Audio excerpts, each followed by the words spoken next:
From the Tennessee Valley Weather Channel, this is your weather tonight. Unlike last night, we're back to clear skies tonight, dry air, calm winds, efficient radiational cooling. That's going to get us into the single digits across the area by daybreak here as we head into our Thursday morning.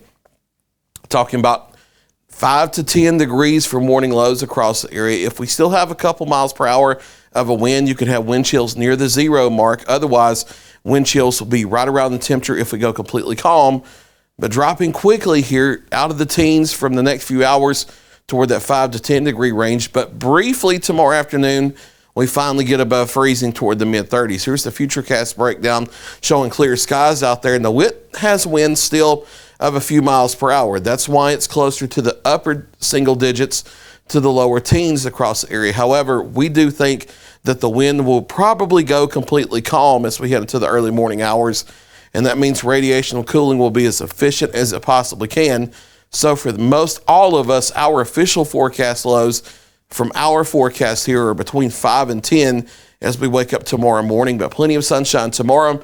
Start to get a southerly wind of around 5 to 8 miles per hour on into the midday and afternoon. That allows us to briefly climb into the mid-30s and just above freezing very, very briefly. And I want to stress briefly because especially once you consider the ground temperatures, it's still not safe to stop dripping your faucets just because we briefly hit the mid-30s tomorrow, because the ground is still frozen, cold temperatures in the ground and soil.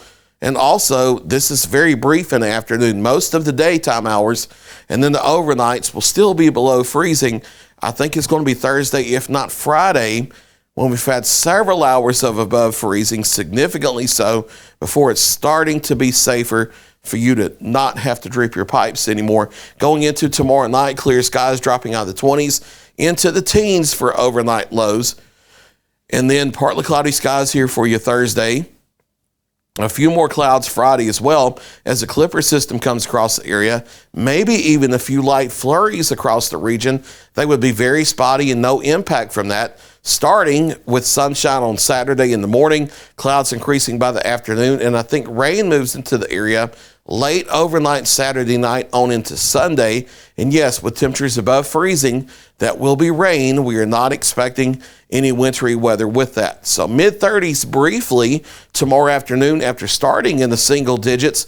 We're into the low to mid-40s here by Thursday, down a couple more degrees with that Clipper here for Friday, but then knocking on the door of 50 by Saturday and staying between the mid to upper 40s for daytime highs as we head on into late weekend and the first part of next week. So once we get several days here where we're several degrees above freezing, and then the overnight lows aren't in the teens anymore, they're in the 20s to the 30s. Once we get to around Friday or so, I do think it is safer for you to back off on dripping your pipes, especially during the daytime hours.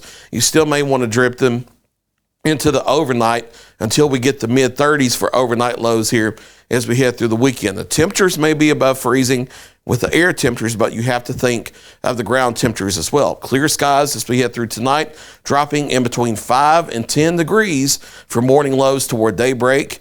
Briefly above freezing tomorrow afternoon, but we're into the 40s on Thursday. And then it's more or less moderating temperatures as we head on into the weekend and early next week. A few flurries can't be ruled out Friday. No impact from that. Rain moves back into the area late Saturday night into Sunday. That may try to extend into early next week, but models are kind of back and forth on that at this time. There's look your latest 7-day forecast. Ben Luna is in the Weather Center tomorrow morning at 4 a.m. with your Wake Up Weather forecast.